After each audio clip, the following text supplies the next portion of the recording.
did you then have retail experts and others telling you nobody's going to buy beauty products online, and consumers like to, try out beauty products before they buy it? In fact, I had a lot of consumers tell me that it is very hard to buy beauty products online, but it was thanks to the millennial consumers who were very open to social media and being influenced online, and also purchasing online was one of our key to success in early days. Of course, since then, a lot of older age groups are also buying online, but I think the initial success came from that. And I remember during early days when I started traveling to France and Paris, the kingdom, I mean the capital of beauty. Many of them started telling me that since you were not from the beauty industry, you broke all the rules and you didn't take any constraints for granted. So they felt that Nykaa came up with such a fantastic platform because we didn't carry the baggage of oh, this is how beauty has to be done. Because I think beauty also for very long is luxury beauty sold only in luxury environment, and mass beauty sold in different environment. I was one of the few naive people who went and tried to convince all the luxury beauty guys that in India, luxury and mass need to be sold on the same platform, because it is today's Dow consumer who is young and is growing both in terms of income levels as well as in age, is likely to be the future luxury consumer. So India is a very different market, and one has to tailor the offering to India. And I think because I was not from the industry, we were not from the industry, we didn't take any of these constraints as constraints, and we went about building our business. I suppose the other factor of dissuasion at that point for you would have been that you were already a very successful, very accomplished professional banker, and the path would have been, or the risk-free path would have been to continue that way. You'd of course done very well for yourself, and the advice perhaps might have been that, why do you want to take such a risk at this stage? So was there some of that from friends and family? Yeah, definitely. I took about 2.5 years to have the courage to quit my job. I mean, obviously, I was in a great company like Kotak Mahindra, doing very well. And it was very hard to give all that up. But I really, like I said, I wanted to be an entrepreneur. I had seen the entrepreneurial journeys of others, and I wanted to experience that for myself. I think at that point, it was my daughter who was very helpful, and she shared a poem called Ithaca with me. And I would urge all of you to read that poem. But the poem is about it is about saying that this is a journey and it is not about the destination. So don't worry about the destination, but journey will be, if you are passionate about the journey will always be interesting, and the learnings will be worth it. So I started the journey with that mindset, and I was also very ready for entrepreneurial journey. So in spite of having a very comfortable home and of course previous offices, I wanted the startup office to be really startup like, because that's when the startup culture comes in.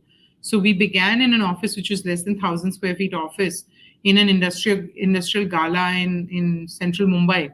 And really, some people joke about it that we had like water leakages and mushrooms growing in our bathroom. So it was truly a startup office. And that's how you need to start, because that's when the culture of frugality comes in. And until that frugality comes in, it doesn't work, because it takes a couple of years to get started.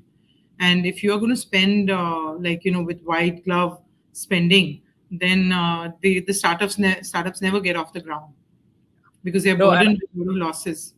Yeah, and one of the things I want to come back to is to talk about the frugal way in which you built Nykaa without diluting a lot of equity, without raising to capital needlessly, or anything of that sort. But I want to understand that those early days a little bit more, Falguni, if you will indulge us.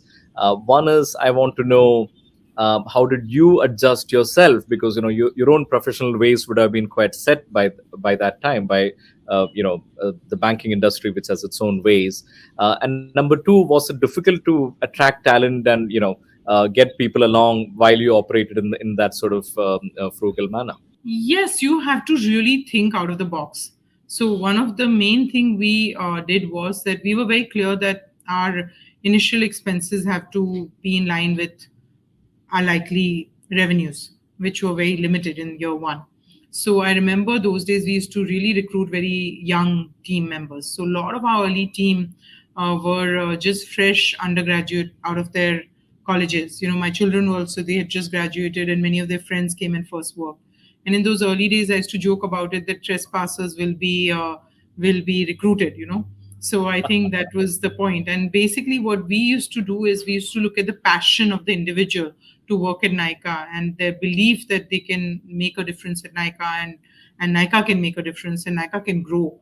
I think all those things were more important than whether they knew their job.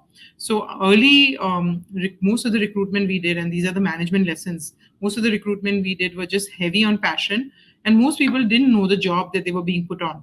So someone who came for customer service was being asked to do digital marketing. Someone who came for who came for who came just as a general what do you call, like an intern, was being asked to do brand management. So I think a lot of early talent was just very versatile, and they were just passionate about Nika's vision. And did many of those early recruits of this ragtag band of, sort of this guerrilla army that you recruited, did many of them get ESOPs, and did they go on to do really well when Nykaa listed? Yes, of course. I mean those kind of ESOPs, because that time the cost of equity was considered so low. Like, I mean, it was low.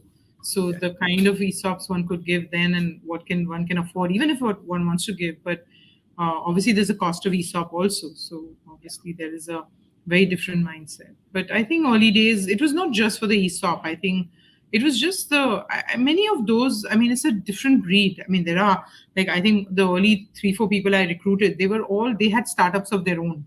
In fact, 2 3 of my CXOs had a startups of their own, 1 or 2 startups that they had failed, and now they were looking to with little more stable salary, and they were ready to join a startup like Nykaa. And of course, many of them were from some of the best institutions like IIM Ahmedabad, IIT Bombay, or IIT Delhi. And I used to ask them that, don't you get scared now? You're joining a startup as a third job, and aren't you scared that what if the startup doesn't work?